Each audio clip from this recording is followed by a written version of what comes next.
freaking awesome day. This is amazing. Welcome to TRANSLOGIC. I'm Bradley Haselmeyer. I am driving at the Circuit of the Americas track in Austin, Texas. I'm driving the official pace car of Formula One, the Mercedes SLS AMG. There's a number of things that make this track very unique. We're gonna learn about it today.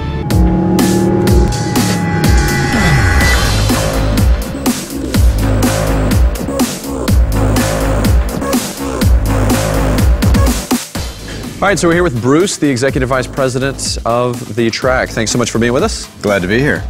So tell me a little bit about how this track came to be and how Austin was the site and all that.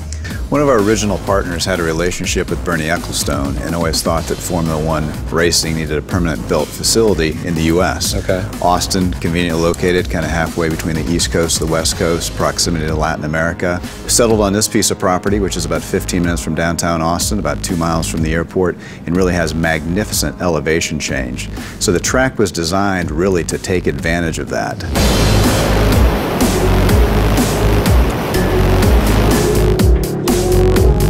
If you're used to racing Formula One, you know Monaco and some of the great tracks aren't just left and right turns. It's not just a bunch of chicanes and whips back and forth, but real elevation changes. The craziest thing in this entire race is turn one.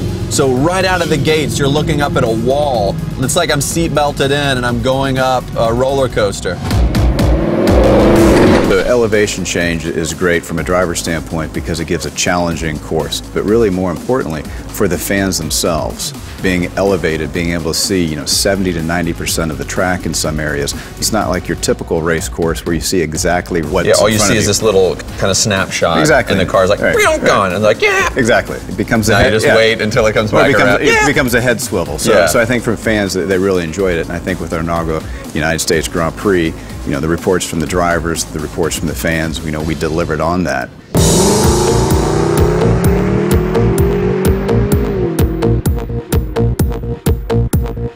On the inside and the outside of the track, we have fiber and any kind of wire you can think of. The real key here is that this track is an IP-based facility. All of our cameras, all of our sound, everything that we do here is run through a network. We have loops around the facility. So every time a car goes over the loop, it transpons information back to our timekeeping system. We have 44 IP-based cameras around the facility that we pipe back into race control. We can place cameras on the track that people can tap into on their PDAs. We have a lot of wireless going around here. We try to put as much permanent cabling and wiring in here for the majority of the series that are coming. A lot of these series will bring their own cabling, their own needs, and so we've designed this to accommodate those kinds of things.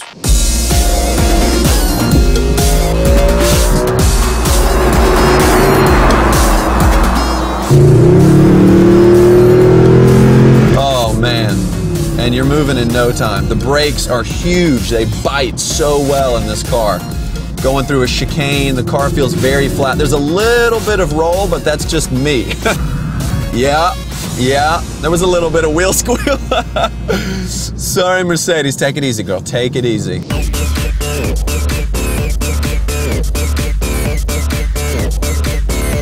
This track is infused with technology. It seems like it would be a great place to do research. What do you guys have planned in that vein? We've got a couple of events coming off that are going to kick off some of those initiatives.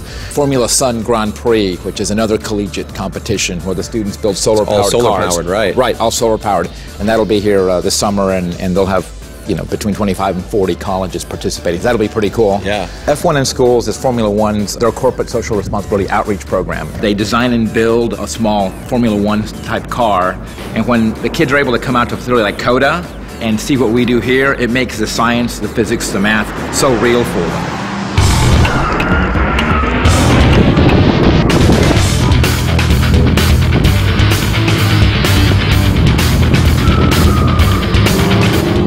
So what's next for you guys here at COTA? So we have a 10-year agreement with Formula One. So Formula One's going to be here for a long time. Our other racing content with Grand Am, which is sports car racing, V8, which is an Australian touring car series, MotoGP, which is a motorcycle Grand Prix, American Le Mans, which and combined with the World Endurance Championship. So really, really great racing content. And you look at the track, it has a lot of different uses. So we talk about testing and product launches, but also running races. Oh, wow. It's 3.4 miles long, so 5K is 3.1. Yeah. And turn one, that 133 feet. Yeah. When you start the race that way, it's Heartbreak Hill very early. Yeah, right. Austin is a very fit community, so running, cycling, that type of thing is really utilizing this for all times of racing, from motor power to human power. An entertainment venue from a music standpoint. It's a conference center for businesses, and it's really going to be one of the racing capital of the world. That's our objective.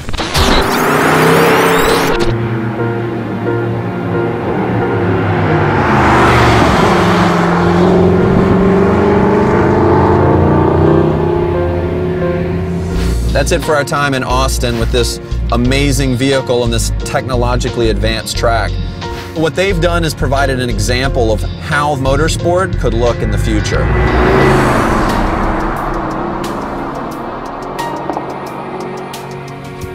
All right, for TRANSLOGIC, I'm Bradley Hasemeyer. See you next week.